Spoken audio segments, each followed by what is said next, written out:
صلو علی الحبیب صلی اللہ تعالی علی محمد۔ تبلیغ قرآن و سنت کی عالمگیر غیر سیاسی تحریک دعوت اسلامی کے عالمی مدنی مرکز فیضان مدینہ باب المدینہ کراچی میں ہونے والے ہفتہ وار سنت بر اجتماع میں مبلغ دعوت اسلامی نے فرض علوم کی اہمیت اور فضائل پر سنت بھرا بیان فرمایا۔ دعوت اسلامی کا اشاعتی ادارہ مکتبۃ المدینہ اس بیان کی وی سی ڈی بنام علم کی اہمیت مختلف مواقع کے مناظر اور آواز کی مکسنگ کے ساتھ پیش کرنے کی سعادت حاصل کر رہا ہے۔ آپ اس بیان میں ملاحظہ فرمائیں گے علم کے فضائل، کون سا علم سیکھنا کب فرض ہے، علم حاصل نہ کرنے کا وبال، فرض علم کون سا ہے، سب سے پہلے کون سا علم سیکھیں، اول تاخیر ملاحظہ کیجیے۔ انشاءاللہ عز و جل معلومات کے ساتھ ساتھ اصلاح کے مدنی پھول چننے کو ملیں گے۔ صلو علی الحبیب صلی اللہ تعالی علی محمد۔ الحمدللہ رب العالمین والصلاة والسلام علی سید المرسلین، اما بعد فاعوذ باللہ من الشیطان الرجیم، بسم اللہ الرحمن الرحیم۔ الصلاة والسلام علیک یا رسول اللہ وعلی آلک واصحابک یا حبیب اللہ۔ الصلاة والسلام علیک یا نبی اللہ وعلی آلک واصحابک یا نور اللہ۔ نسائی شریف کی حدیث مبارک ہے،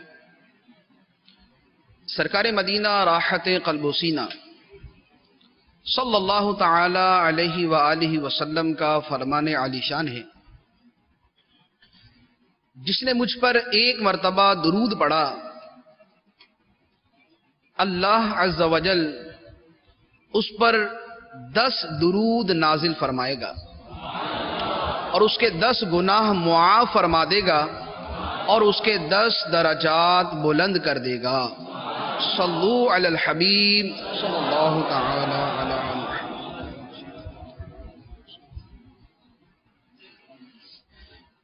ایک مرتبہ امام اعظم ابو حنیفہ رضی اللہ تعالی عنہ کے مشہور شاگرد امام محمد رحمۃ اللہ تعالی علیہ امام شافعی علی رحمہ کے گھر جلوہ فرما تھے۔ عشاء کی نماز کے بعد امام محمد رحمۃ اللہ علیہ اپنے بستر پر تشریف لے گئے اور جا کر لیٹ گئے۔ امام شافعی رحمۃ اللہ علیہ اٹھے، مصلی بچھایا اور نوافل اور ذکر و اذکار میں مشغول ہو گئے۔ اور امام شافعی رحمۃ اللہ علیہ کو بڑا تعجب ہوا کہ امام محمد اتنے بڑے امام ہیں اور رات کے وقت نوافل پڑھنے کی بجائے، ذکر و اذکار کی بجائے اپنے بستر پر لیٹ گئے۔ بہرحال آپ نے ساری رات نفل ادا کیے، ذکر و اذکار میں رات بسر کی۔ صبح کا وقت ہوا تو وضو کے لیے امام شافعی پانی لے کر آئے اور امام محمد رحمۃ اللہ علیہ کو پیش کیا۔ امام محمد اپنے بستر سے اٹھے اور وضو کیے بغیر آپ نے نماز ادا فرمائی۔ امام شافعی رحمۃ اللہ علیہ اور بھی زیادہ حیران ہوئے کہ اولاً تو ساری رات بستر پر آرام کرتے رہے اور صبح کی نماز میں وضو بھی نہیں کیا۔ عرض کیا حضور یہ کیا معاملہ ہے؟ آپ سے توقع تھی کہ آپ عبادت کریں گے، آپ نوافل پڑھیں گے، آپ نماز پڑھیں گے، آپ ساری رات لیٹے رہے اور صبح کے وقت بغیر وضو کے آپ نے نماز پڑھ لی۔ امام محمد رحمۃ اللہ علیہ نے جواب دیا کہ اے شافعی، تم نے ساری رات وہ عبادت کی جس کا نفع تمہیں ہوا، تم نے ساری رات وہ عبادت کی جس کا نفع تمہیں ہوا، اور میں ساری رات بستر پر لیٹ کر اللہ کی کتاب سے شرعی مسائل اخذ کرتا رہا، اور میں نے ایک رات میں قرآن پاک سے 1000 سے زیادہ مسائل نکالے۔ تو فرمایا کہ میں نے وہ عبادت کی ہے کہ جس کا نفع ساری امت کو ہوگا۔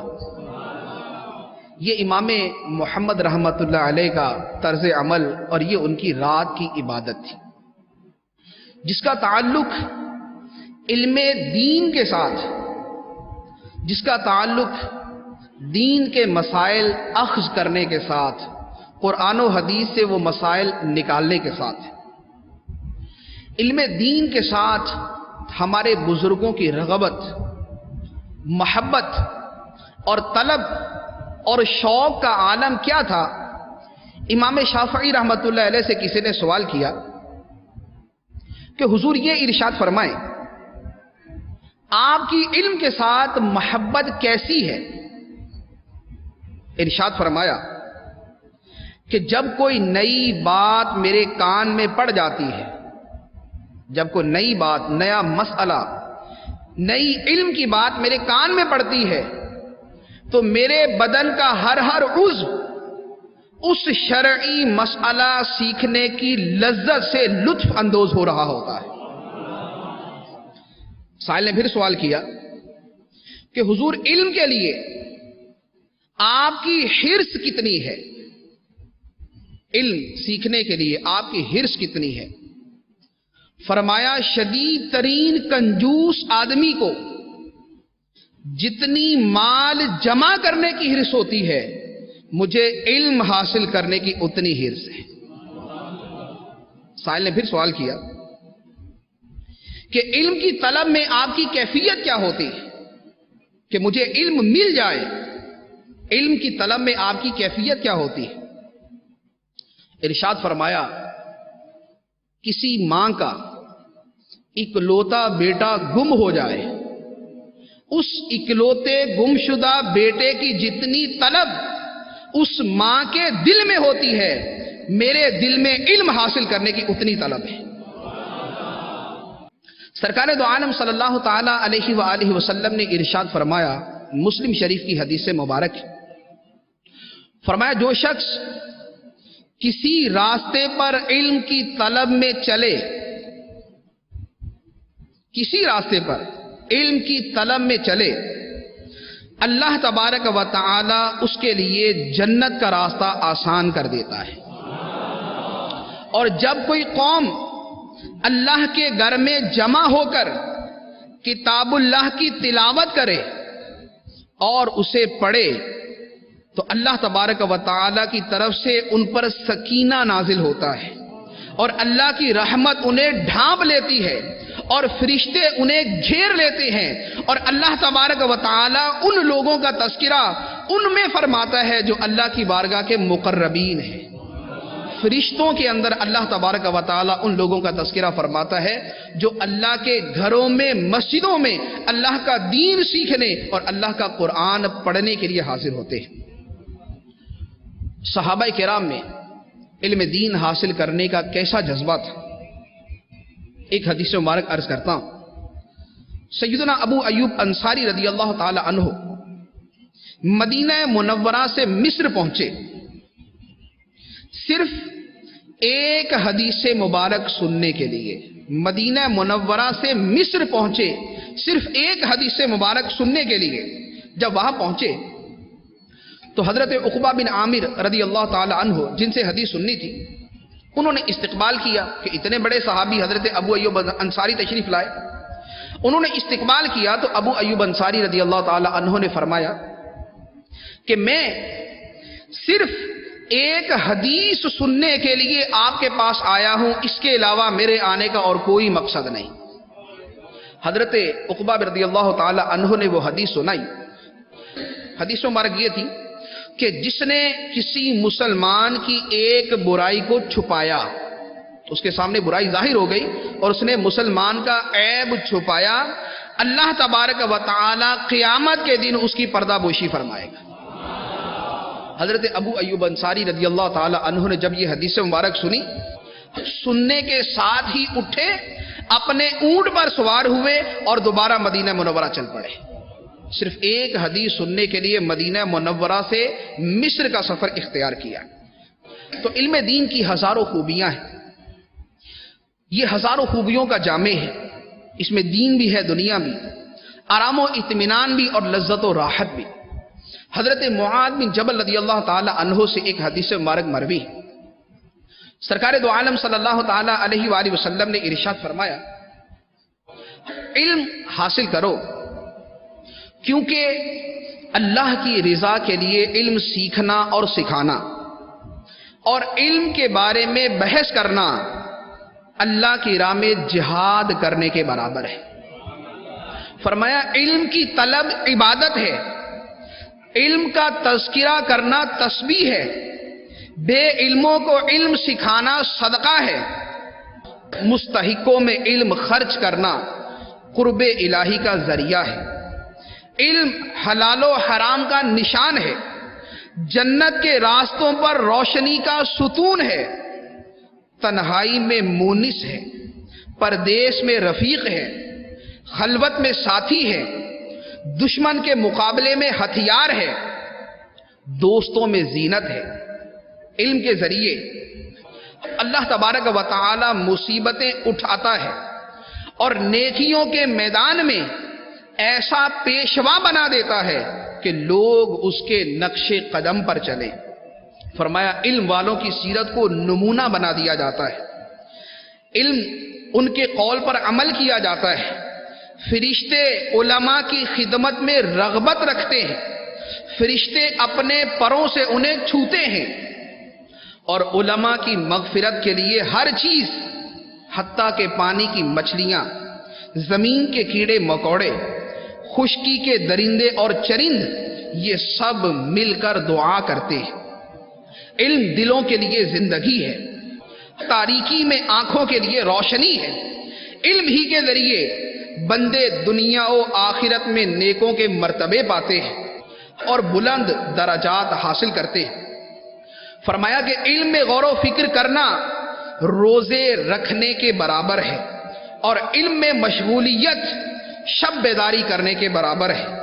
علم سے رشتے جڑتے ہیں، علم سے حلال و حرام کی شناخت ہوتی ہے، علم عمل کا رہنما ہے اور عمل علم کے پیچھے پیچھے ہوتا ہے۔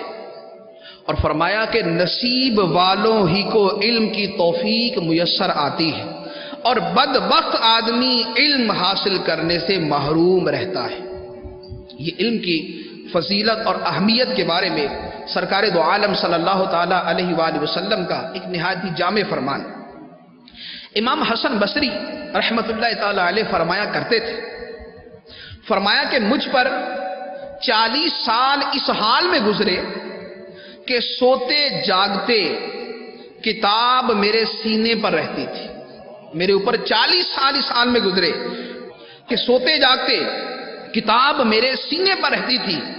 اور سیدنا عبداللہ بن مبارک رضی اللہ تعالی عنہ، عظیم ترین محدث، عظیم ترین مفسر، عظیم ترین مجتہد اور عظیم ترین آئمہ دین میں سے ہے، علم کا خزانہ اور علم کا ذخیرہ تھے، ہمیشہ علم حاصل کرتے رہتے، ہمیشہ علم حاصل کرتے رہتے۔ کسی نے سوال کیا کہ حضور اللہ تبارک و تعالی نے آپ کو اتنا علم عطا فرمایا، دور دراز سے لوگ آ کر آپ سے علم سیکھتے ہیں، لیکن آپ خود بھی علم حاصل کرتے رہتے ہیں، کب تک حاصل کریں گے؟ فرمایا انشاءاللہ موت تک، انشاءاللہ موت تک علم حاصل کرتا رہوں گا۔ پھر کسی نے سوال کیا کہ حضور جب آپ کے پاس اتنا علم ہے تو آپ مزید علم کیوں حاصل کرتے ہیں؟ ارشاد فرمایا کہ شاید وہ کلمہ جو میں نے اب تک نہ سنا ہو وہ میرے کام آ جائے، شاید وہ کلمہ جو اب تک میں نے نہ سنا ہو وہ میرے کام آ جائے۔ اب علم دین کی فضیلت کے ساتھ جو اہم ترین عرض ہے کہ علم دین حاصل کرنے کے فضائل اپنی جگہ پر، بہت سارے علوم وہ ہیں جن کا سیکھنا مستحب، بہت سے مسائل وہ ہیں جن کا سیکھنا مستحب، لیکن علم کا ایک درجہ وہ ہے کہ جسے سیکھے بغیر کسی مسلمان کا چارہ ہی نہیں، جنہیں سیکھے بغیر مسلمان کا گزارا ہی نہیں۔ سرکار دو عالم صلی اللہ تعالی علیہ وآلہ وسلم نے ارشاد فرمایا کہ علم کا طلب کرنا ہر مسلمان پر فرض ہے، اور وہ یہ ہے کہ وہ روزہ، نماز اور حرام اور حدود اور احکام کا علم حاصل کرے۔ نماز، روزہ، حرام، حدود اور احکام کا علم حاصل کرے۔ اس حدیث مبارک کی شرح کرتے ہوئے خطیب بغدادی رحمۃ اللہ علیہ فرماتے ہیں، فرمایا کہ اس حدیث مبارک کی تفسیر یہ ہے کہ ہر شخص پر فرض ہے کہ وہ اپنی موجودہ حالت کے مسائل سیکھے۔ ہر شخص پر فرض ہے کہ وہ اپنی موجودہ حالت کے مسائل سیکھے۔ اسی حدیث مبارک کی شرح میں امام اہل سنت مجدد دین و ملت مولانا شاہ امام احمد رضا خان علیہ رحمت الرحمان سے سوال ہوا، فتاوی رضویہ شریف میں یہ سوال ہے۔ عرض کیا کہ حضور یہ ارشاد فرمائے، حدیث مبارک ہے طلب العلم فریضۃ علی کل مسلم و مسلمہ، علم کا حاصل کرنا ہر مسلمان مرد و عورت پر فرض ہے۔ اس حدیث کا مطلب کیا ہے؟ امام اہل سنت رحمت اللہ تعالی علیہ نے جو جواب ارشاد فرمایا اس کا کچھ خلاصہ عرض کرتا ہوں، پھر اس کی تفصیل عرض کروں گا۔ فرمایا کہ اس علم کا سیکھنا جس کی طرف انسان بالفعل اپنے دین میں محتاج ہے، ان میں سب سے پہلا علم العقائد ہے۔ وہ علم کہ جسے سیکھنے سے آدمی صحیح العقیدہ مسلمان بنتا ہے، اور جس کے نہ سیکھنے سے یا تو آدمی کفر میں پڑے گا یا گمراہی اور بد مذہبیت میں پڑے گا۔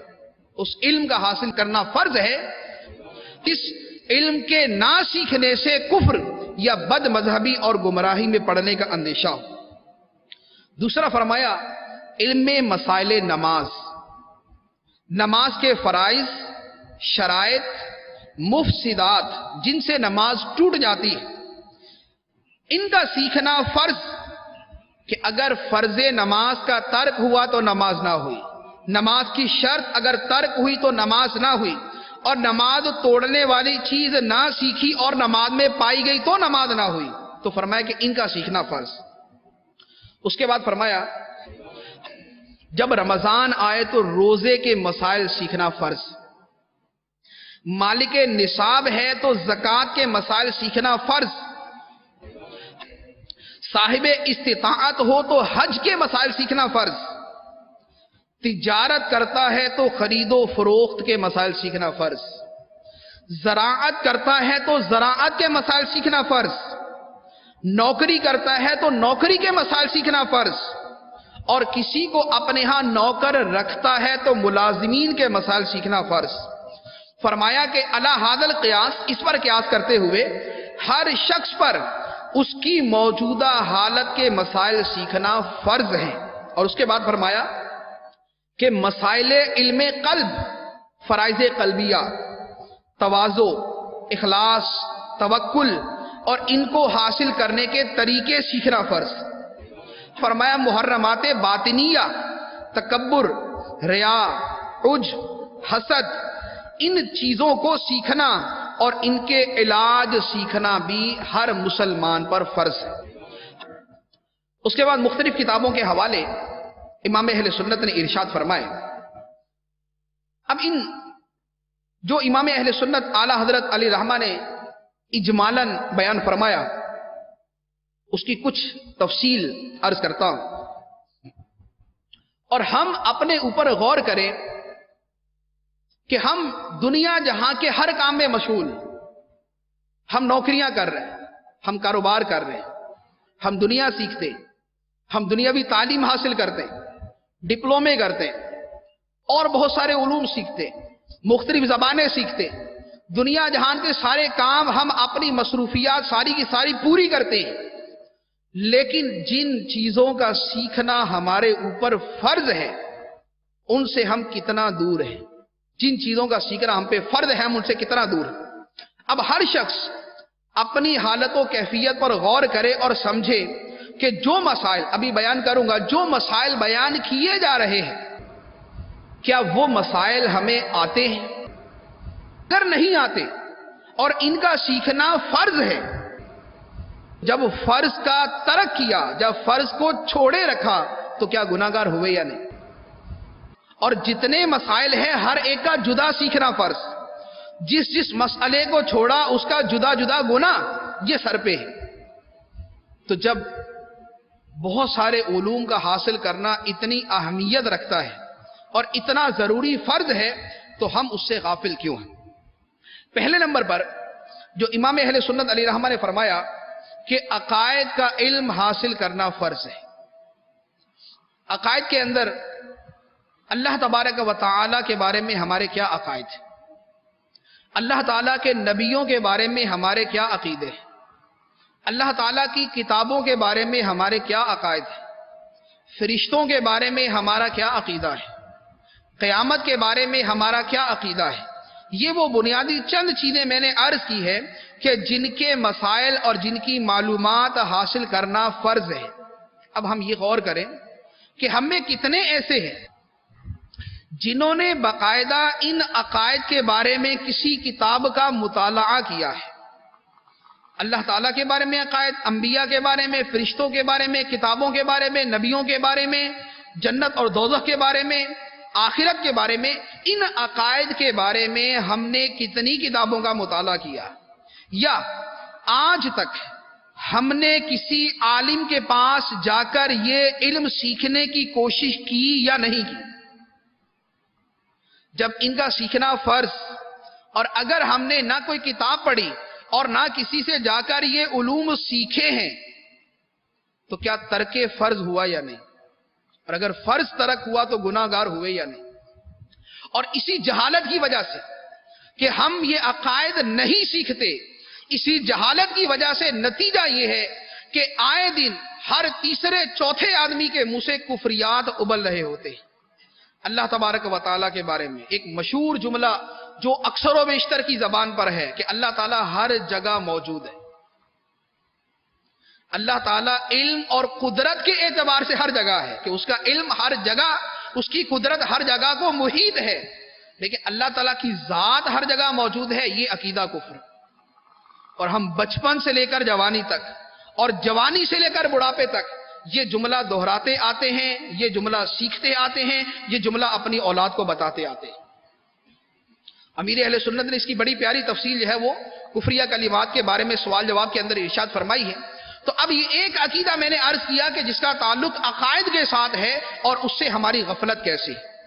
پھر اللہ تبارک و تعالیٰ کے بارے میں مشہور جملہ اوپر والا، اللہ تعالیٰ کو اوپر والا کہنا کفر ہے۔ اللہ تعالیٰ اوپر ہونے سے، نیچے ہونے سے پاک ہے، جسم اور مکان سے پاک ہے، جہت اور سمت سے پاک ہے۔ اور یہ جملہ فلموں کی وجہ سے، ڈراموں کی وجہ سے، ٹی وی کی وجہ سے، یہ برے لوگوں کی صحبت کی وجہ سے، یہ جاہلوں کے درمیان بیٹھنے کی وجہ سے یہ جملہ لوگوں کی زبان پہ کتنا عام ہے۔ اب یہ نہیں سیکھا تو کس میں پڑھے؟ جا کے کفر میں پڑھے۔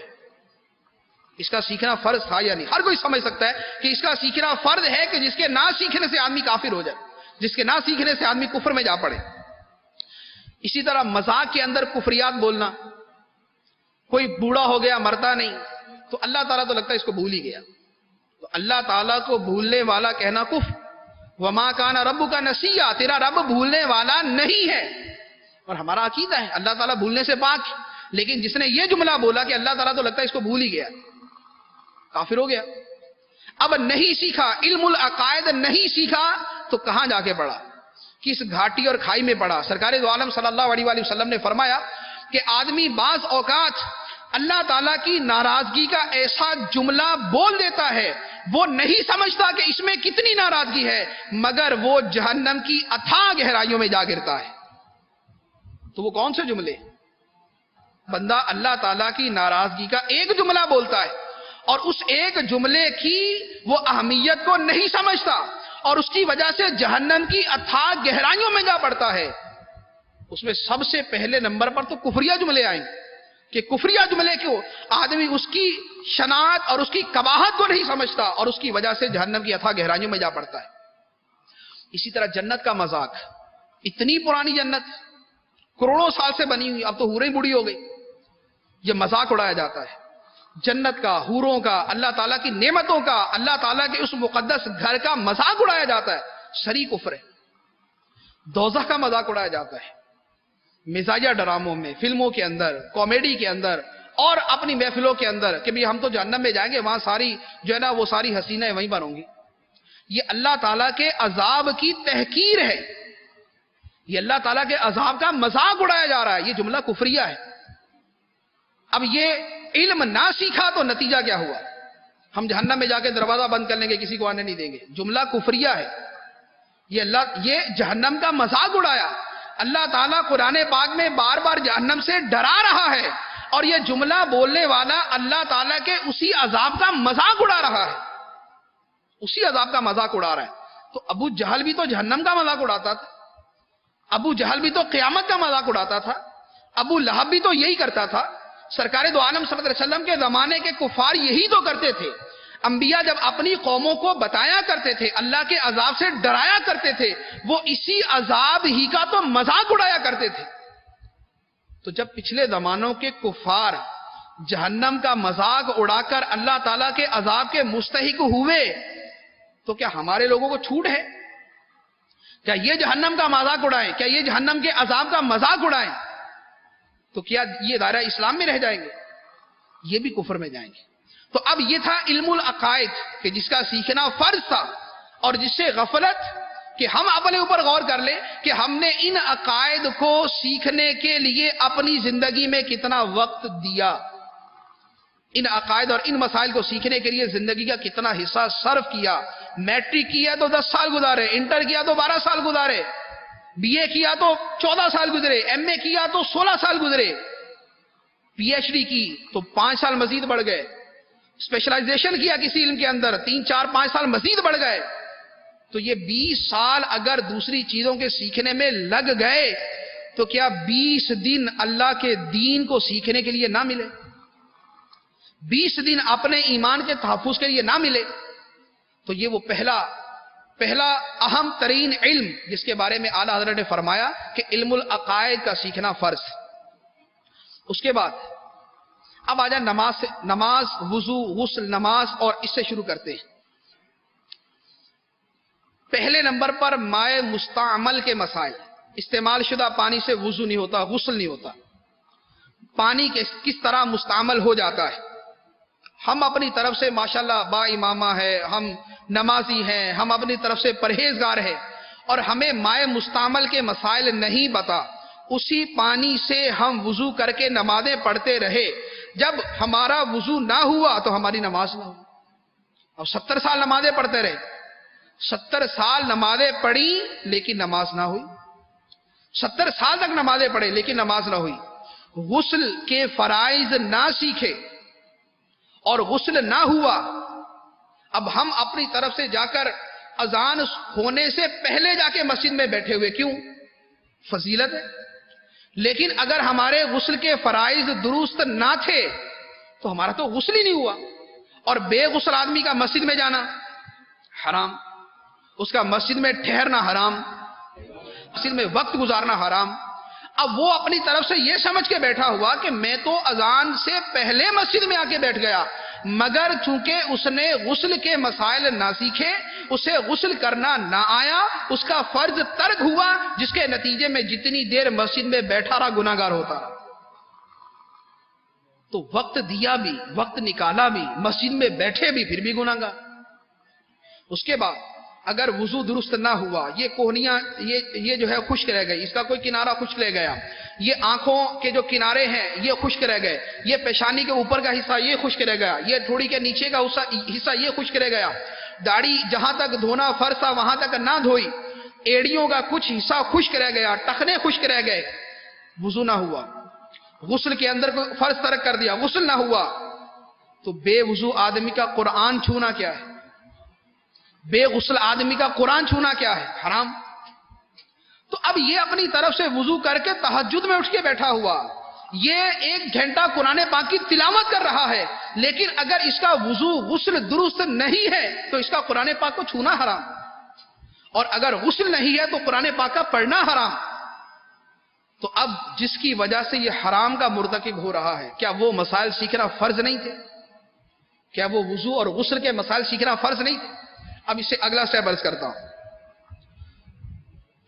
2 لاکھ 2.5 لاکھ 3 لاکھ یا اس سے زیادہ خرچ کر کے حج کو گئے، حج پر گئے، بے غسل آدمی کا مسجد حرام شریف میں داخل ہونا حرام ہے، کیونکہ مسجد میں داخل ہونا حرام ہے نا بے غسل آدمی کا، تو مسجد حرام بھی مسجد ہے، مسجد حرام شریف میں داخل ہونا بھی حرام، اور مکہ مکرمہ میں 1 گنا 1 لاکھ کے برابر۔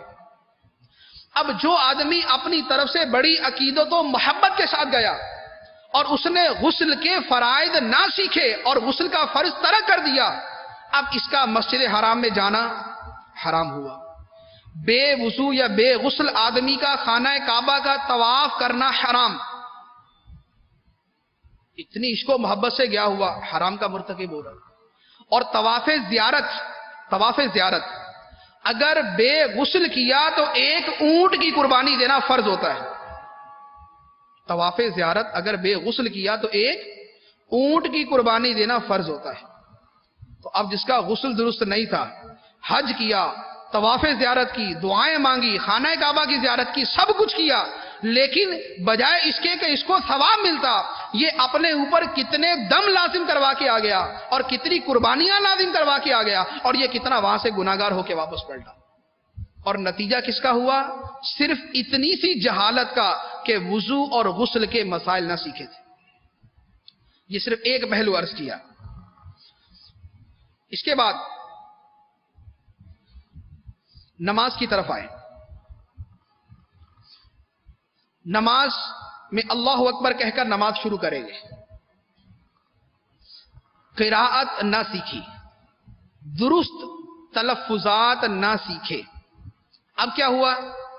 اللہ اکبر، اس سے نماز شروع کرنی۔ اب جب صحیح طریقے سے پڑھنا نہ سیکھا تو اب کیسے پڑھتے ہیں؟ اللہ اکبر، الف کو لمبا کر دیا، اللہ اکبر، دوسرے الف کو لمبا کر دیا، اللہ اکبر، با کے بعد الف کا اضافہ کر دیا۔ تینوں صورتوں کے اندر نماز شروع نہ ہوئی، تینوں صورتوں میں نماز شروع نہ ہوئی۔ اب 40 سال تک نماز پڑھی، نوافل پڑھے، تراویح پڑھی، فرض پڑھے، نفل پڑھے، واجب پڑھے، سنتیں پڑھی، سب کچھ کیا، لیکن نماز شروع ہی نہ ہوئی۔ 40 سال، 50 سال، 60 سال تک نماز ہی شروع نہ ہوئی، تو یہ تو زندگی بھر کا تارک نماز ہے۔ اور یہ ہوا کس جہالت کی وجہ سے؟ کہ درست تلفظات نہ سیکھے، نماز صحیح پڑھنا نہ سیکھا، جس کا نتیجہ یہ ہوا کہ نماز شروع نہ ہو۔ اس کے بعد اب نماز اللہ اکبر صحیح کہہ بھی لیا یا نہ کہا، بہر صورت اب تلاوت قرآن کی باری آئی۔ نماز میں صحیح تلاوت قرآن کرنا فرض ہے۔ اگر قرآن پاک کو ایسا مجہول پڑھا کہ جس سے مخارج بدل جائے، حروف بدل جائے، معنی فاسد ہو جائے، نماز ٹوٹ جاتی ہے۔ الحمدللہ رب العالمین، ہا عین، اس کو ہا کو پڑھا، ہا کا مخرج صحیح ادا نہ کیا، العالمین کا عین صحیح ادا نہ کیا، حمزہ پڑھ دیا، نماز ٹوٹ گئی، نماز ٹوٹ گئی، کیونکہ معنی فاسد ہو گیا، محمل ہو گیا، کلمہ محمل ہوا، نماز گئی۔ ایاک نعبد و ایاک نستعین، یہ عام ہے، نستعین یوں کر کے پڑھنا، یہ حرام، معنی فاسد، نماز ٹوٹ گئی۔ اب ساری زندگی نماز ہے کتنی لمبی، یہ نماز کے الفاظ ہیں کتنے، 2 دن میں، 3 دن میں، 4 دن میں آدمی سیکھ لیتا ہے، نہ سیکھے ساری زندگی نمازیں برباد ہوتی رہی۔ اور جس امام کی قراءت خراب ہے اس کے پیچھے 1000 آدمیوں نے نماز پڑھی، ان کی بھی گئی، کیونکہ ان پہ فرض تھا کہ امام صحیح تلاش کرتے، ان پہ فرض تھا کہ امام صحیح رکھتے جس کے پیچھے نماز ہو جاتی. تو اب قراءت نہ سیکھی, قرآن پاک نہ سیکھا تو نتیجہ کیا ہوا؟ نماز نہ ہوئی. تو اب یہ نہیں ہے کہ قیامت کے نیچے عذر قبول کر لیا جائے گا کہ یا اللہ تعالیٰ ہمیں پتہ ہی نہیں تھا. اللہ تعالیٰ فرمائے گا یہی تو فرض تھا تمہارے اوپر. طالب العلم فریضۃ علی کل مسلم و مسلمہ, علم کا حاصل کرنا ہر مسلمان مرد و عورت پر فرض ہے, اس میں یہ بھی داخل تھا. اور یہ حدیث تو مسلمانوں کا بچہ بچہ جانتا ہے. یہ تو ہمارے اسکولوں کے اوپر لکھی ہوئی ہے, یہ تو ہمارا در و دیوار پہ لکھی ہوئی ہے, یہ تو ہمارے سب کو پتا ہے. یہ حدیث تو سب کو پتا ہے, لیکن اس کی ڈیفینیشن کیا ہے, اس کی ڈیٹیل کیا ہے, اس کی تفصیلات کیا ہیں, وہ بھی تو سیکھنی تھی. تو اب اگر تلاوت قرآن نہ سیکھی تو نتیجہ یہ ہوا. اب اس کے بعد سجدے میں گئے. سجدے کے اندر پیشانی کا زمین پر جمنا فرض, ناک کی سخت ہڈی کا لگنا واجب, ایک انگلی پاؤں کی ایک انگلی کا پیٹ زمین پر لگنا فرض, 3 کا لگنا واجب. اور میں آپ کو عرض کروں, آپ کسی مسجد میں جائیں, یہاں پر تو آپ کو ماشاءاللہ زیادہ صحیح نماز پڑھنے والے ملیں گے کہ یہاں تربیت ہوتی, لیکن آپ اپنے اپنے محلے کی مسجدوں میں جائیں اور جا کر پیچھے کھڑے ہو کر اگر دیکھیں, دیکھیے گا نہیں, اگر دیکھیں تو آپ کو پتا چل جائے گا کہ حالت کیا ہے. کسی کے پاؤں اٹھے ہوئے, کسی کے یوں مڑے ہوئے, کسی کی نوکیں لگی ہوئی, کسی کا ایک جو ہے وہ ایک پاؤں کی انگلی لگی ہوئی ہے, بقیہ نہیں لگی ہوئی, کوئی فرض کا تارک, کوئی واجب کا تارک, کسی کی نماز نہ ہوئی. اب یہ ایک گھنٹے کا سجدہ کر لے, جب سجدہ اس کا صحیح ادا ہی نہیں ہو رہا تو اس کی نماز ہی نہ ہوتی. تو اب یہ اتنی محنت و مشقت کے بعد بھی نماز نہ ہوئی, کیوں؟ اس لیے کہ سیکھا نہیں, علم حاصل نہیں کیا. جس کا سیکھنا فرض تھا وہ فرض علم حاصل نہ کیا. یہ نماز کے بارے میں عرض کیا. اس کے بعد اب زکوٰۃ کی طرف آئیں. زکوٰۃ کب فرض ہوتی ہے؟ کتنا مال ہو تو زکوٰۃ فرض ہوتی ہے, اور کس قسم کا مال ہو تو زکوٰۃ فرض ہوتی ہے. زکوٰۃ کیا صرف مردوں نے دینی ہے یا عورتوں نے بھی دینی ہوتی ہے؟ کیا صرف گھر میں رکھے زیورات پر ہے یا جو زیور پہنے ہوئے ہیں ان پر بھی زکوٰۃ؟ کیا صرف سونے چاندی پر زکوٰۃ ہے یا جو بینک بیلنس ہے اس پر بھی زکوٰۃ ہے؟ کیا جو نقدی موجود ہے اس پر زکوٰۃ ہے یا جو کسی کو قرض دیا ہوا ہے اس پر بھی زکوٰۃ ہے؟ کیا صرف سونے چاندی اور رقم پر زکوٰۃ ہے یا جو رقم کاروبار میں لگی ہے اس پر بھی زکوٰۃ ہے؟ جو سامان تجارت ہے اس پر بھی زکوٰۃ ہے؟ اور سامان تجارت پر زکوٰۃ ہے تو کون سے ریٹ کے اوپر, خریداری کے ریٹ پہ یا بیچنے کے ریٹ پہ؟ یہ کتنے مسائل ہیں زکوٰۃ کے بارے میں. اور ہماری حالت زکوٰۃ کے حوالے سے کیا ہوتی ہے؟ اکثر و بیشتر کو یہ معلوم نہیں ہوتا کہ زکوٰۃ کتنی رقم پر یا کتنے زیور پر فرض ہو جاتی ہے, اور جب نہیں پتا تو دیں گے بھی نہیں, یا دیں گے تو تھوڑی دیں گے, جب تھوڑی دیں گے تو گناہگار ہوں گے, کیونکہ یہ سارے مسائل سیکھنا فرض ہے. تو اب زکوٰۃ دے بھی رہے ہیں, لیکن یا دینے کا ذہن ہے لیکن اس لیے نہیں دیتے کہ سمجھتے ہیں کہ میرے اوپر زکوٰۃ فرض ہی نہیں ہے, حالانکہ فرض. یا زکوٰۃ دی لیکن جتنی دینی تھی اس سے کم دی, اب اپنی طرف سے یہ سمجھ رہا ہے زکوٰۃ دے رہا ہوں. میں آپ کو ایک عرض کرتا ہوں, ایک مرتبہ کسی نے مسئلہ پوچھا, آپ کو حیرت ہوگی. ایک شخص سالانہ اس پر زکوٰۃ بنتی تھی تقریباً 80 لاکھ روپیہ. کتنی زکوٰۃ؟ 80 لاکھ روپے اس پر زکوٰۃ بنتی تھی. اس کے گھر کے کسی فرد نے مجھ سے مسئلہ پوچھا کہ بھئی ہمارے والد صاحب جو ہے وہ زکوٰۃ دیتے ہیں, اور زکوٰۃ دینے کا طریقہ یہ ہے, یہ بتا دیجئے کہ زکوٰۃ ادا ہوئی یا نہ ہوئی. 80 لاکھ روپیہ ہر سال. آپ یقین کیجئے وہ جو 80 لاکھ روپیہ برسوں سے دے رہے تھے, 12-15 سال سے تو 80 لاکھ دے رہے تھے, اس سے پہلے تھوڑا سا کم ہوگا اس سے, وہ پچھلے 30-25 سال سے ان کا 1 روپیہ زکوٰۃ کا ادا نہیں ہوا تھا.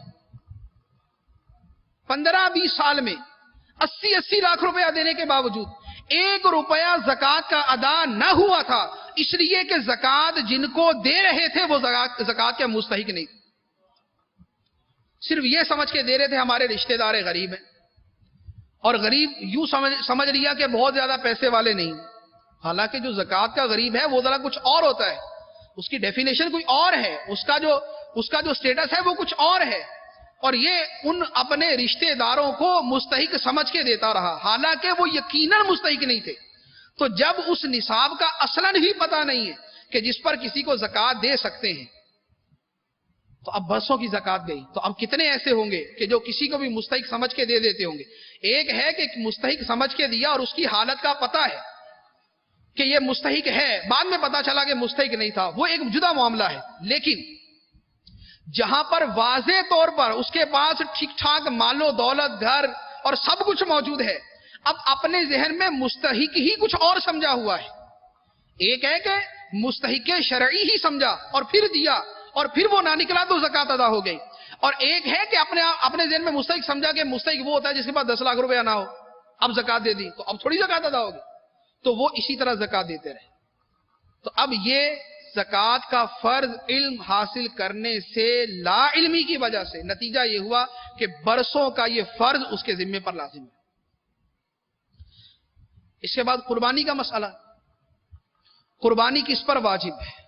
عام طریقہ ہے کہ گھر میں ایک قربانی کر دی جاتی، یا گھر میں جو سب سے بڑا ہے اس کی طرف سے قربانی کر دی جائے گی، دادا کی طرف سے کریں گے، ابا کی طرف سے کریں گے۔ قربانی واجب ہے اولاد پر، اور قربانی ہو رہی ہے باپ کی طرف سے، باپ کی طرف سے قربانی ہوئی مستحب، بیٹے پر واجب تھی، وہ تو قربانی ادا نہ ہوئی۔ قربانی ہوئی شوہر کے نام اور زیور ہے بیوی کے نام، تو قربانی تو بیوی پر واجب کر دی شوہر کی طرف سے۔ یا بچہ بڑا لاڑ پیار کا ہے، قربانی کر دی اپنے بچے کی طرف سے اور واجب ہے بڑوں کے اوپر۔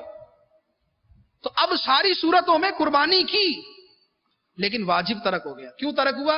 اس لیے کہ جو اس کا واجب علم تھا وہ حاصل نہ کیا، جو اس کا واجب علم تھا وہ حاصل نہ کیا، تو یہ قربانی کر کے بھی گناہگار ہوئے، مال خرچ کر کے بھی گناہگار ہوئے، مہنگا جانور خرید کر بھی گناہگار ہوئے۔ اس کے بعد روزے کے مسائل، جب تک اذان ختم نہیں ہوتی تب تک سحری کر سکتے ہیں۔ یہ مشہور غلط مسئلہ، مشہور غلط مسئلہ جو گاؤں دیہات میں جائیں گے تو بہت ہی زیادہ عام ملے گا، اور اب تو دعوت اسلامی کی برکت سے بار بار بیان کر کر کے کہ سحری کا وقت پہلے ختم ہوتا ہے، اذان بعد میں ہوتی ہے، سمجھا کے اب کچھ کانسیپٹ کلیئر ہو چکا، لیکن اس کے باوجود کتنے ایسے ہیں جو اب بھی کھاتے رہتے ہیں۔ تو جب اذان ہو رہی ہے، وقت ختم ہو چکا، اب یہ کھانا کھا رہا تو اس کا روزہ ہی نہ ہوا، فرض ترک ہو گیا۔ 1 منٹ 2 منٹ کا صبر نہ کرنے کی وجہ سے جو آدمی 14 گھنٹے کا روزہ رکھے گا تو وہ 14 گھنٹے 2 منٹ کا روزہ نہیں رکھ سکتا کیا؟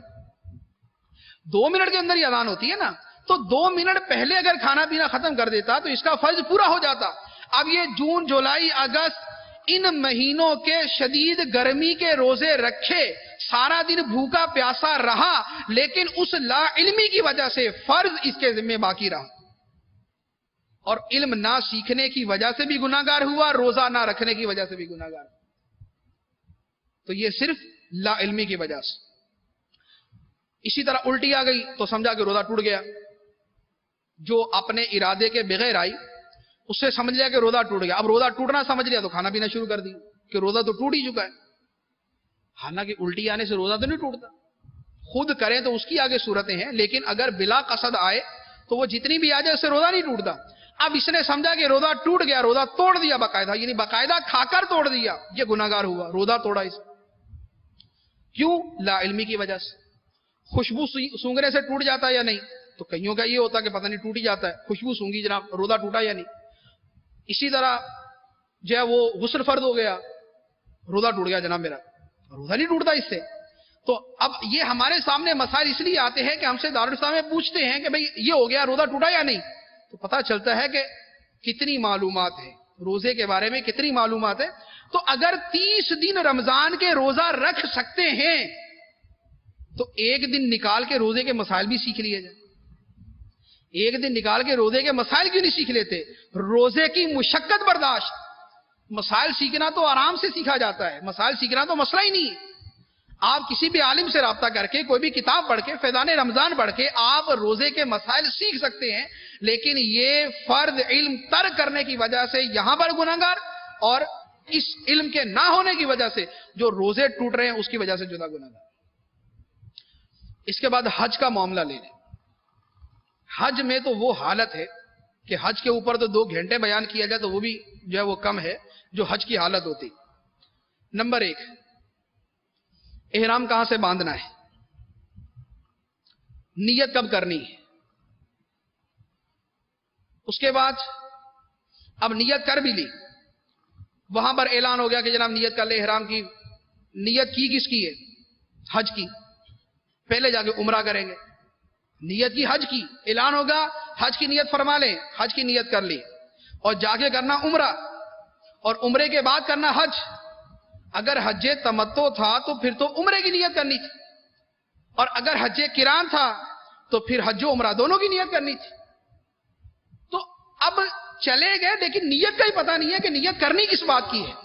تو نتیجہ یہ ہوگا کہ اب پتہ نہیں یا تو اس کا حج نہیں ہوگا یا کسی جگہ یہ عمرہ ہی کر کے خوش ہو جائے گا کہ میں نے حج کر لیا, یہی پتہ نہیں ہوگا. اب اس کے بعد حج کرنے پہنچ گئے. اب وہاں پر جو اس کے مناسک ہیں, جو اس کے ارکان ہیں, 1 2 10 20 100 نہیں, ہزاروں افراد کو دیکھا ہے, ہزاروں افراد کو, کہ میدان عرفات میں داخل نہیں ہوتے. حج کرنے گئے اور میدان عرفات میں داخل نہیں ہوتے. کہاں بیٹھے ہوتے؟ عرفات کا بورڈ سامنے لگا ہوا, ادھر بیٹھے ہوتے. تو حج تو ہونا میدان عرفات کے اندر, اور یہ اتنی دور جا کے بیٹھ گئے کہ بورڈ نظر آ جائے. اب بورڈ نظر آ رہا ہے, حج ہو گیا. تو بھائی حج تو ہونا میدان عرفات میں جانے سے, یہ اس سے 100 میٹر کے فاصلے پر بیٹھ کے حج نہیں ہوگا. وہاں گئے, بیٹھے, دن گزارا, دعائیں مانگی, روئے دھوئے, سارا کچھ کیا, ذکر اذکار تسبیح نمازیں سب پڑھی, وہیں سے واپس. احرام حج کا باندھ کے گئے, بغیر حج کیے واپس تشریف لے آئے. تو اب یہ جو 2 لاکھ 2.5 لاکھ 3 لاکھ روپیہ خرچ کر کے گیا, یہ جو اتنی مشقت برداشت کر کے گیا, احرام باندھا, پابندیاں برداشت کی, سارا کچھ کیا, لیکن اس کے باوجود حج کیے بغیر واپس آ گیا, تو حج اس کے ذمہ باقی رہا. اور اب یہ حج اگلے دن تو ہو نہیں سکتا, اب یہ اگلے سال ہوگا. اگلے سال اس پہ حج کرنا دوبارہ فرض, کیونکہ حج کا احرام باندھا اور نہیں کیا تھا. اچھا, پھر بہت سارے وہ کہ جو میدان عرفات میں چلے گئے. کب گئے؟ 8 کو ہی پہنچ گئے, جیسے تقریباً سب چلے جاتے ہیں 7 یا 8 کو. ابھی حج کا وقت شروع نہ ہوا, پہلے ہی واپس نکل آئے. حج کا وقت نہیں شروع ہوا, حج کا وقت شروع ہونے سے پہلے واپس آ رہے ہوتے ہیں. یہ چشمدید واقعہ درج کر رہا ہوں, جو اپنی آنکھوں سے دیکھیں کہ ابھی حج کا وقت شروع ہوا نہیں ہے اور یہ میدان عرفات سے باہر نکل آئے, حج نہیں ہوا. اچھا, پھر حج کے وقت میں پہنچ بھی گئے, تو وہاں پر واجب ہے کہ غروب آفتاب وہیں پر ہو. میں آپ سے کہتا ہوں, آپ جا کر دیکھیں, آدھے سے زیادہ میدان جو ہے وہ اس سے پہلے ہی فارغ ہو جاتا ہے. ابھی غروب آفتاب نہیں ہوا اور یہ حاجی صاحب باہر, یہ ترک واجب, اور بلا وجہ کوئی مقصد نہیں, کوئی فائدہ نہیں ہے. ایسے ہی بات کیوں؟ اس لیے کہ علم نہیں ہے, اس لیے کہ سیکھا نہیں ہے. 2 لاکھ 2.5 لاکھ روپیہ تو خرچ کر لیا, مگر 50 روپے کی رفیق الحرمین خرید کر کسی سے سمجھی نہیں, حج کے مسائل نہیں سیکھے. عمرہ کرنے گیا, اس میں بھی ایسی غلطیاں ہوتی. اب اس کے بعد مزدلفہ میں آئے, مزدلفہ میں آئے, ابھی مزدلفہ وہ دور ہے, یہیں بیٹھ گئے, یہیں بیٹھ گئے. اب سنت ہے وہاں پر, یہ ادھر بیٹھے ہوئے, اور واجب ہے وہاں پر طلوع صبح صادق سے لے کر طلوع آفتاب تک کے وقت میں وہاں ایک لمحہ گزارنا. ٹھیک, یہ ادھر ہی بیٹھ کے ساری رات یہی پیچھے گزار کر اب نکل گئے. سامنے بیٹھے ہوئے واجب چھوڑ دیا, دم لازم, قربانی کرنا لازم. اچھا, یا میدان مزدلفہ میں چلے گئے, ابھی صبح صادق ہوئی نہیں, آگے نکل گئے رمی کرنے, کینکریاں مارنے, واجب ترک کر دیا, یہ آگے نکل گئے. اچھا, اب آگے رمی کرنے گے, کینکریاں مارنے گے, ابھی کینکریاں مارنے کا وقت شروع نہیں ہوا, یہ کینکریاں مار کے فارغ ہے. ابھی وقت ہی شروع ہی ہوا, یہ کینکریاں مار کے فارغ ہیں, یہ واجب ترک ہوا, دم لازم, گناہگار جدا ہو. اس کے بعد طواف زیارت. احرام کب کھولنا ہے؟ احرام کھولنے کے وقت سے پہلے ہی. اب کینکریاں مار کے فارغ ہوئے, بھی حج ہو گیا, ٹھیک ہے, اب احرام اتار دیا. اس کے بعد طواف زیارت کیا, طواف زیارت کے جو اوقات ہیں اس کے بعد کیا, واجب ترک ہوا. طواف فرض تو ادا ہو گیا, واجب ترک ہوا. تو یہ حج کی میں نے ایک آپ کو مثال اور ایک نقشہ پیش کیا ہے کہ ہمارے ہاں لا علمی کی حالت کیا ہے. ہم پیسہ خرچ کر لیتے ہیں, ہم وقت دے دیتے ہیں. 40 دن کے لیے حج کرنے گئے, عمومی طور پہ 40 دن کے لیے پاکستان سے حج کرنے جاتے ہیں. تو بھائی 40 دن کے اندر پہلے 3 دن حج ہی سیکھ لیتے، پہلے وہاں پر علماء سے رابطہ کر لیتے، وہاں جانے سے پہلے یہاں پر سیکھ لیتے. اتنا پیسہ خرچ کر سکتے ہیں تو علم دین کیوں نہیں سیکھ سکتے؟ تو یہ حج کا معاملہ عرض کیا. یہ ہے عبادات. پہلے عقائد تھا، یہ عبادات. اب عبادات کے بعد آ جائے معاملات کی طرف. تجارت کرتے ہیں. کیا ہمارے دین نے تجارت کے بارے میں ہمیں مسائل نہیں سکھائے؟ کیا تجارت کرنے کے بارے میں شریعت کے حکام نہیں؟ حدیث کی کتابیں بھری ہوئی ہیں، فقہ کی کتابیں بھری ہوئی ہیں. تجارت کرنے کے مسائل، شرکت کے مسائل، مداربت کے مسائل، پارٹنرشپ کے مسائل، سودا خریدنے کے مسائل، امپورٹ ایکسپورٹ کے مسائل، کون سا کاروبار حلال ہے، کون سا حرام ہے، خرید و فروخت کس طرح کی جاتی ہے، قبضے سے پہلے بے کے مسائل. یہ کتنے مسائل ہیں. ہم تجارت کرتے ہیں لیکن تجارت کے شرعی مسائل نہیں سیکھتے. اب اپنی طرف سے ہم رزق حلال کماتے ہیں اور کئی صورتوں میں وہ رزق حرام ہوتا ہے. ہم اپنی طرف سے رزق حلال کما رہے ہیں لیکن کئی صورتوں میں رزق حرام ہے. کیوں؟ صرف اس لیے کہ ہم نے مسائل نہیں سیکھے. مسائل سیکھے ہوتے، اسی محنت، اتنے پیسے، اتنے وقت کے اندر ہم حلال روزی کھا رہے ہوتے. تو تجارت کے مسائل سیکھنا فرض، لیکن اسے کتنی غفلت. اس کے بعد سونے کی تجارت، سونا چاندی خریدتے بیچتے، اس کے جدا مسائل ہوتے ہیں. اس کے مسائل عام تجارت سے ہٹ کر ہوتے ہیں. تو اب سونا کون نہیں خریدتا؟ زندگی کے اندر ایک آدھ مرتبہ تو خریدتا ہی خریدتا ہے. وہ 1 تولہ خریدے، وہ 2 تولہ خریدے، وہ 4 تولہ خریدے. اب یہ جو خریدنے والے ہیں ان کو مسائل کتنا پتا، اور جو دن رات بیچنے والے ہیں ان کو مسائل کتنا پتا.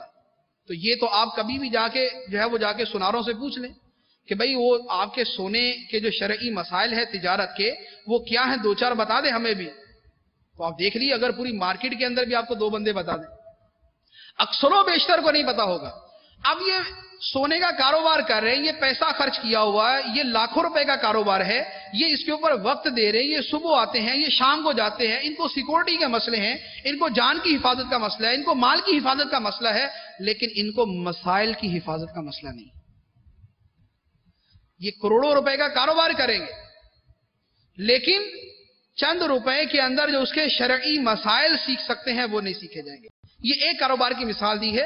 ہر کاروبار کے جدا مسائل ہیں، ہر کاروبار کے جدا مسائل، اور یہ سارے کے سارے مسائل سیکھنا فرض.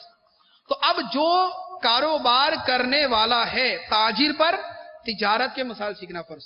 حضرت علی رضی اللہ تعالی عنہ کے زمانہ خلافت میں آپ کسی تاجر کو مارکیٹ میں تب تک بیٹھنے نہ دیتے جب تک تجارت کے مسائل نہ سیکھ لیتے.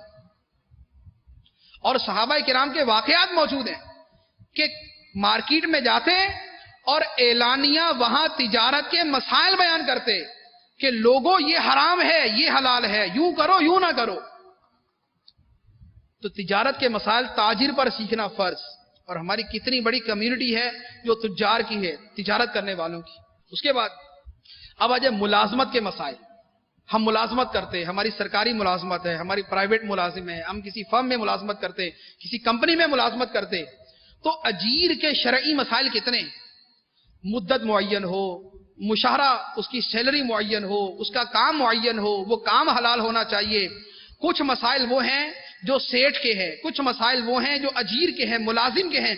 دونوں پر اپنے اپنے مسائل سیکھنا فرض تاکہ یہ اس کی حق تلفی نہ کرے، وہ اس کی حق تلفی نہ کرے. لیکن اب سیٹھ صاحب فیکٹری لگا کے بیٹھے ہوئے، 1000 ملازمین وہاں پر کام کرتے ہیں، کروڑوں اربوں روپے میں کھیل رہے ہیں، لیکن اس کے اجیروں کے مسائل کیا ہیں، کوئی کون سے مسائل سیکھنا اس پہ فرض ہے، اس کو نہیں پتا. اور ملازمت کرنے والا 5000 سے لے کر 50,000، 60,000، لاکھ، 1.5 لاکھ، 2 لاکھ روپے ہو سکتا اس کی سیلری ہو، لیکن اس کے شرعی مسائل کیا ہیں؟ آتا لیٹ ہے، جاتا جلدی ہے، حاضری کو دوسرا لگا رہا ہے، کام صحیح طریقے سے نہیں کرتا، وہاں کام کی جو چیزیں اٹھا کے گھر میں استعمال کر رہا ہے. یہ سارے کے سارے یہ حرام چیزیں، ان کا سیکھنا فرض، ان پہ عمل کرنا فرض. تو یہ اجارے کے، یہ ملازمت کے مسائل جن کا سیکھنا فرض. تو ملازم پر ملازمت کے مسائل سیکھنا فرض. اگر نہیں سیکھتا تو گناہگار. تو کتنا بڑا طبقہ ہے جو ملازم، اس میں ملازمت کے مسائل سیکھنا فرض. اسی طرح نکاح کا معاملہ ہے. نکاح کرنا کس پر فرض، کب فرض، کب واجب، کب سنت موقدہ، کب اس سنت موقدہ کا ترک پر گناہ، کب نکاح کرنا حرام اور کب نکاح کرنا مکروہ تحریمی، یہ سارے درجے ہیں۔ نکاح کرنا فرض ہے، نہیں کر رہا گناہگار ہو رہا ہے، نکاح کرنا واجب ہے، نہیں کر رہا گناہگار ہو رہا ہے۔ والدین پر وہ مسائل سیکھنا فرض کہ اپنی اولاد کی شادی کس عمر میں کرنی ہے، کس طرح کے حالات اور کس طرح کی چیزیں دیکھ کر ان پر واجب ہے کہ شادی میں جلدی کرے، نہیں کرتے تو یہ اولاد بھی گناہگار، وہ والدین بھی گناہگار۔ لیکن یہاں پر تو ایک ہی رٹ ہے، نہیں 25 سال پورے ہوں گے تو شادی کریں گے، اپنا کاروبار لگے گا تو شادی کریں گے، اچھا کمائے گا تو شادی کریں گے۔ تو شادی فرض ہو چکی ہے اس سے پہلے، تو اب یہ 25 سال کی عمر کا انتظار کرنا یہ کوئی جائز نہیں ہے۔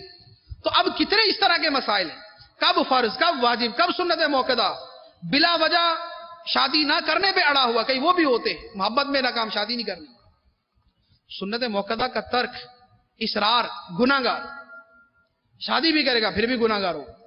پھر شادی کرنے کے بعد جو شادی کے بعد کے مسائل ہیں ان کا سیکھنا فرض، طلاق کے مسائل سیکھنا فرض۔ یہاں تو پہلا جملہ ہے 3 طلاق کا، اکٹھی 3 طلاقیں دینا گناہ، 3 دے گا تو ہو جائیں گی لیکن اکٹھی 3 دینا گناہ۔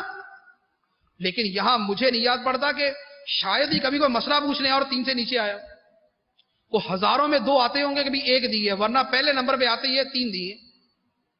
تو یہ طلاق کے مسائل سیکھنا فرض۔ پھر طلاق کے بہت سارے الفاظ وہ ہیں جن سے بغیر نیت کے طلاق ہو جاتی، بغیر نیت کے طلاق ہو جاتی، اب ان الفاظ کا سیکھنا فرض کہ وہ لفظ بولے ہوئے بیوی نکاح میں نہیں ہے، اپنے آپ کو نکاح میں سمجھا ہوا، تو یہ مسائل سیکھنا فرض ہے۔ تو شادی شدہ پر شادی کے مسائل سیکھنا فرض۔ اس کے بعد شادی کے بعد میاں بیوی کے ایک دوسرے پہ حقوق کیا ہے۔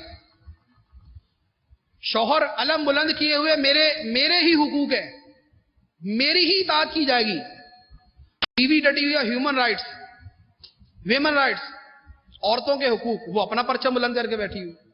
تو کچھ چیزوں کے اندر کچھ چیزیں شوہر پہ فرض ہیں، کچھ چیزیں بیوی پہ فرض ہیں۔ بیوی پر اپنے مسائل سیکھنا فرض ہے، شوہر پر اپنے مسائل سیکھنا فرض ہے۔ وہ اس پر حقوق کی رٹ لگا کے بیٹھا ہوگا، وہ اس پہ حقوق کی رٹ لگا کے بیٹھی ہوئی ہے، اور دونوں پر کس کا کون سا حق پورا کرنا واجب ہے یہ کسی کو پتہ نہیں۔ اور اب اس میں بہت ساری تفصیل ہے، گھروں کے اندر جو مسائل ہوتے ہیں کہ تم یہ بھی کرو گی، یہ بھی کرو گی، یہ بھی کرو گی، 20 کام وہ ہیں جو اس پہ کرنا واجب ہی نہیں، اور اس کے نہ کرنے پر اس کو ایذا دی جاتی ہے، اس کو تنگ کیا جاتا ہے، اس کو مارا جاتا ہے، اس کے گھر والوں کو تنگ کیا جاتا ہے، سب حرام، ایذائے مسلم۔ تو یہ مسائل سیکھے نہیں تو شادی کر کے بھی گناہ میں پڑا۔ تو جب شادی کی ہے تو میاں بیوی کے ایک دوسرے پہ حقوق ہیں، ان کا سیکھنا بھی فرض۔ اس کے بعد اور ایک پوری سیریل ہے جو علم دین حاصل کرنا جو فرض ہے اور نہیں سیکھتے۔ اب اختصار کے ساتھ میں عرض کرتا ہوں، دوستی کرنا۔ دوستی کرنا کس سے جائز، کس سے ناجائز، کس سے حلال، کس سے حرام، کس کی صحبت میں بیٹھنا جائز، کس کی صحبت میں بیٹھنا ناجائز، جس کی صحبت میں بیٹھ کے ایمان ضائع ہونے کا خدشہ وہاں بیٹھنا حرام، جس کی صحبت میں بیٹھ کر بد مذہب ہونے کا اندیشہ وہاں بیٹھنا حرام، جس کی صحبت میں بیٹھ کر ترک نماز کا اندیشہ اس کی صحبت میں بیٹھنا حرام، جس کی صحبت میں بیٹھ کر دین کا دل سے نکل جانے کا اندیشہ اس کی صحبت میں بیٹھنا حرام۔ تحفہ لینا دینا، کس کو تحفہ دینا جائز، کس کو تحفہ دینا ناجائز، کس سے لینا جائز، کس سے تحفہ لینا ناجائز، کس کو دینا رشوت، کس کو دینا نہیں رشوت، کس سے لینا رشوت، کس سے لینا نہیں رشوت۔ پھر اس کے بعد کس کا تحفہ لینا دین میں نرم کر دے گا، دین میں پلپلا کر دے گا، دین میں صلح کلی بنا دے گا، اور کس کا تحفہ لینا جائز، اس کے مسائل۔ اس کے بعد حقوق کی باری آتی ہے، والدین کے حقوق کون کون سے؟ بہت سارے وہ جو ترک میں مبتلا کہ والدین کے وہ حقوق ہیں لیکن چھوڑ رہے ہیں، اور بہت سے حقوق وہ ہیں جو نہیں ہیں لیکن والدین کی وجہ سے دوسروں کے چھوڑ رہے ہیں۔ والدین کی وجہ سے بیوی کے حقوق ترک کرنے کی اجازت نہیں، اور بیوی کی وجہ سے والدین کے حقوق چھوڑنے کی اجازت نہیں۔ یہ نہیں ہے کہ والدین کا نام لے کے بیوی کے ساتھ جو مرضی کرتے رہو، اور نہ اس کی اجازت ہے کہ بیوی کا نام لے کے والدین کے ساتھ جو مرضی کرتے رہو۔ ان کے حقوق اپنی جگہ، ان کے حقوق اپنی جگہ۔ تو صرف پھر ان حقوق کی تفصیل کیا ہے، ان میں بیلنس کیا ہے، کون سا حق ہے جو والدین کا فرض ہے، کون سا حق ہے جو بیوی کا فرض، کون سا حق ہے جو اس کا پورا کرنا ہے، کون سا حق ہے جو اس کا پورا کرنا ہے۔ اس کے بعد اولاد کے حقوق۔ والدین کے حقوق اولاد پر ہیں، لیکن اس کا یہ مطلب نہیں ہے کہ اولاد کے والدین پر کوئی حقوق نہیں ہے۔ یہاں والدین روتے ہیں کہ اولاد ہمارے حقوق پورے نہیں کرتی، اولاد سے جا کے پوچھے وہ کیا کہتے ہیں. وہ کہتے ہیں والدین بھی ہمارے حقوق پورے نہیں کرتے, وہ بھی ہمارے ساتھ یہ کرتے, وہ بھی ہمارے ساتھ یہ نہیں کرتے. والدین ظلم کریں اولاد برداشت کرے گی, یہ اولاد کو حکم ہے. والدین ظلم بھی کرے اولاد برداشت کرے گی, یہ اولاد پر لازم ہے. لیکن کیا والدین کے لیے ظلم کرنا جائز؟ ان کے لیے ظلم, ان کا ظلم برداشت کیا جائے گا, یہ حدیث میں فرمایا کریں گے. لیکن کیا والدین کے لیے ظلم کرنا جائز؟ ان کے لیے بھی تو ظلم کرنا حرام. تو وہ بھی تو اپنے آپ میں دیکھیں کہ اولاد کے کون سے حقوق میرے اوپر تھے جو میں نے پورے نہیں کیے. اولاد کی صحیح تربیت کرنا والدین پر واجب. 7 سال کی عمر ہو جائے بچے کو نماز کی تاکید کرنا, 10 سال کی عمر میں نہ پڑھے مار کر پڑھانا واجب ہے. یہ محض ایک استحبابی حکم نہیں, واجب ہے یہ. تو کتنے اس کو برا کرتے ہیں. بچے جب 10 سال کی عمر میں ہو جائے ان کے بستر جدا کر دینا واجب ہے. ہمارے تو سوتے بھائی ہیں, شریعت نے فرمایا کہ بستر جدا کر دیں. تو یہ جو اولاد کے بارے میں مسائل ہیں یہ کس پر ہیں؟ یہ والدین پر ہیں. یہ والدین نے سیکھنے, اور اگر وہ نہیں سیکھتے تو گناہگار, اور عمل نہیں کرتے تو بھی گناہگار. تو یہ والدین کے مسائل, والدین کے حقوق, اولاد کے حقوق. اسی طرح رشتہ داروں کے حقوق. صلہ رحمی واجب ہے. صلہ رحمی رشتہ داروں سے اچھا سلوک کرنا واجب ہے. میرا فلاں رشتہ دار چونکہ اس سے ناراض ہے لہذا میں بھی اس سے ناراض ہوں, وہ نہیں اس سے بولتا میں بھی نہیں بولوں گا. قطع رحمی حرام, یہ حرام. اب یہ نہیں ہے کہ والدین نے کہہ دیا کہ خالہ سے نہیں ملنا تو خالہ سے ملنا حرام ہو جائے, نہیں. اس کی تفصیلات ہیں, اس کے مسائل ہیں, یہ سیکھنے پڑیں گے. تو صلہ رحمی کرنا, رشتہ داروں سے اچھا سلوک واجب اور برا سلوک کرنا حرام, اور اس کا سیکھنا فرض. اس کے ساتھ جانوروں کے حقوق. قربانی کے جانور خریدتے ہیں, یا دیہاتوں کے اندر کسی کے پاس کوئی جانور ہے, کسی کے پاس بھینس ہے, کسی کے پاس گائے ہے, کسی کے پاس بکری ہے, کئیوں نے گھروں میں کبوتر پالے ہوئے, کئیوں نے کوئی جانور پالے ہوئے, چڑیا پالے ہوئے, پرندے پالے ہوئے. ان کے حقوق ہیں, اور ان جانوروں پر ظلم کرنا مسلمان پر ظلم کرنے سے بڑھ کر حرام ہے. جانوروں پر ظلم کرنا مسلمان پر ظلم کرنے سے بڑھ کر حرام ہے, یہ حدیث مبارک ہے. تو جانوروں کے حقوق, تو جس کے بعد جانور ہو اس پر وہ مسائل سیکھنا فرض. اسی طرح پاکستان کا 70% آبادی دیہاتوں میں رہتی, زراعت کرتی. زراعت کے اپنے اپنے پورے شرعی مسائل کے ابواب موجود ہیں. عشر کے مسائل تو ایک اپنی جگہ ہے. جو زراعت کرتے ہیں اپنا باغ ٹھیکے پر دیا, یا کسی نے ٹھیکے پر لیا, بٹائی پر دیا, بٹائی پر لیا, یہ جو جن کا یہ کام ہے ان پر یہ مسائل سیکھنا فرض. اس کے بغیر گزاریں. تو اب یہ مسائل سیکھنا فرض. تو جو زراعت کرنے والا ہے, جو بٹائی پر دینے والا ہے, جو بٹائی پر لینے والا ہے, ان پر یہ مسائل سیکھنا فرض. تو کون سیکھے گا؟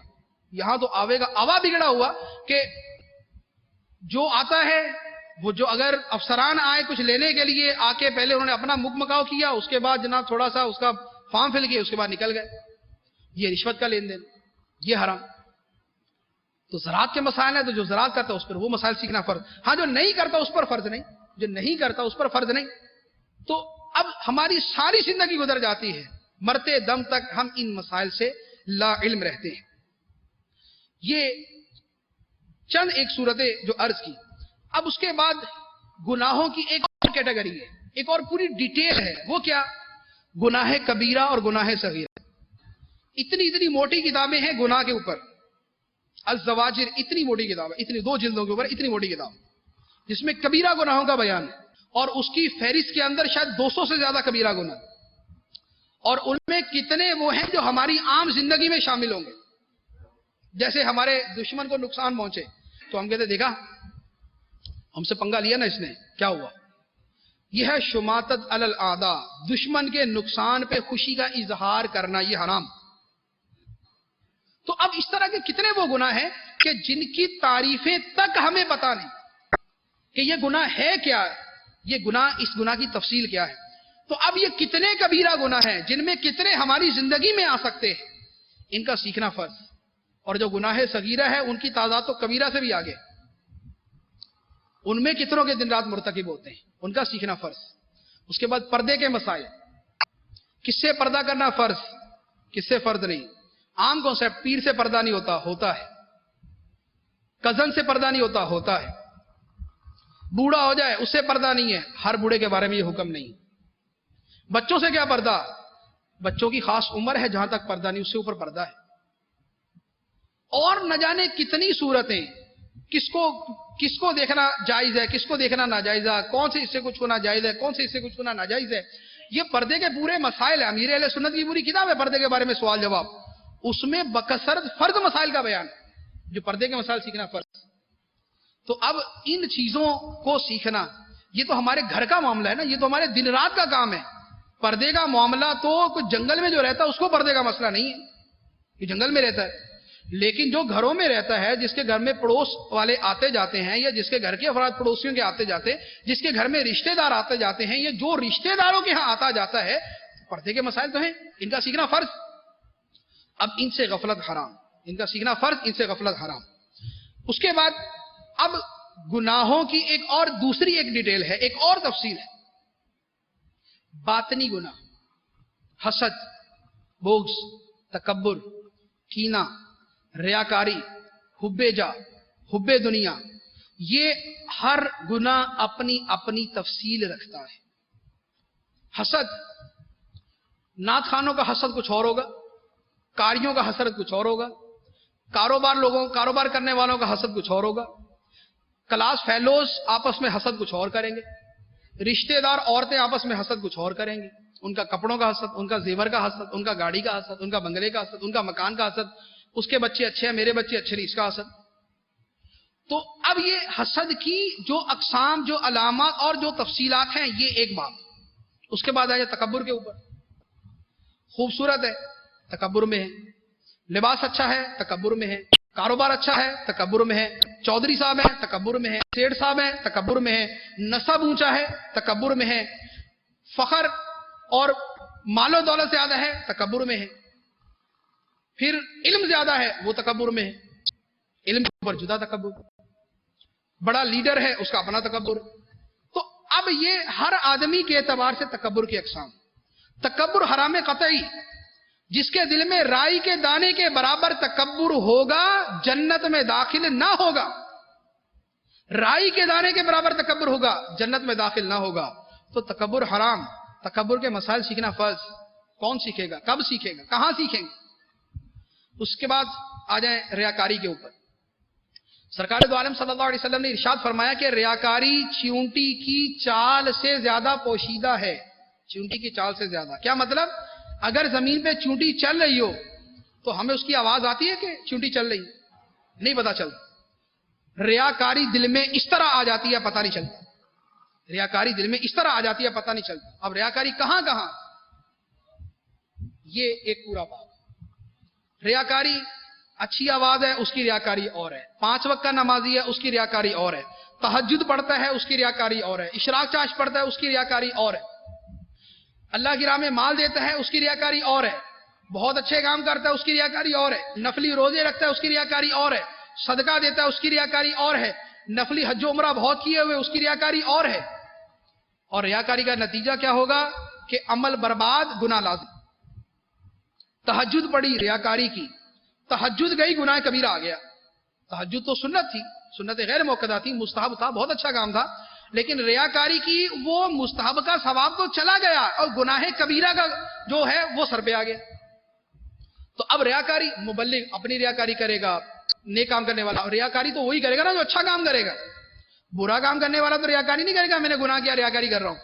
نیک آدمی ریاکاری کرے گا. تو ہم مذہبی ہیں، مذہبی حلیہ، مذہبی لباس، دینی کام کرتے، نیک کام کرتے، نمازیں پڑھتے، روزے رکھتے، زکات دیتے، صدقات دیتے، حج کرتے، عمرے کرتے، اس کے ساتھ ریاکاری کی تو یہ سارے اعمال برباد اور سب کا گناہ لازم. اور یہ دل میں چونٹی کی چال سے زیادہ پوشیدہ طریقے سے آ چکی، لیکن ہمیں پتہ نہیں. تو جب ہمیں چونٹی کا پتہ نہیں چلتا تو ریا کا بھی پتہ نہیں چلتا. تو اب ریاکاری کیا ہوتی ہے، کیسے ہوتی ہے، کیا صورتیں ہیں، کیسے بچ سکتے ہیں، ان ساری چیزوں کا سیکھنا فرض. یہ تو نمازی پہ فرض ہوگا، یہ تو زکات دینے والے پہ فرض ہوگا، یہ حج کرنے والے پہ، عمرہ کرنے والے پہ فرض ہوگا. تو یہ گناہوں کی ایک اور لسٹ ہے جو میں نے آپ کو پیش کی. حسد، بغض، تکبر، کینہ. بغض ہے دل کے اندر، کینہ ہے. ہم سمجھتے ہیں کہ ہم بڑے صوفی ہیں، بڑے نیک ہیں، اور دل کے اندر ہمارے کینہ بھرا ہوا. سیدھا منہ بلائیں گے نہیں اس کو. کیوں؟ دل میں کینہ ہے. سلام لے گا تو ٹیڑے ہو کے جواب دیں گے. گزرے گا تو ادھر سے گزر جائیں گے، آمنا سامنا ہی نہ ہو، دل میں کینہ رکھا ہو، کوئی اس کی تعریف کرے گا تو دل میں ایسا ہوگا جیسے چھری مار دی کسی نے، کینہ دل کے اندر. اب کینہ حرام، اس کے مسائل سیکھنا فرض. اور کینہ یہ تو دل کے اندر، جگہ جگہ، فرد کے اندر، اس سے کینہ، اس سے کینہ، اس سے کینہ، کاروباری حضرات سے یا اپنے شعبے کے آدمیوں سے کینہ بھرا ہوتا ہے. تو اب ان چیزوں کے مسائل سیکھنا فرض. کب سیکھیں گے؟ کہاں سیکھیں گے؟ اس کے بعد اب جو فرائض کی ایک صورت ہے، صبر، شکر، توکل، رضا بالقضاء، اللہ تعالیٰ کی رضا پہ راضی رہنا، محبت الہی، آخرت سے محبت، آخرت سے غافل نہ ہونا، یہ ایک فرائض کی ایک دوسری لسٹ ہے.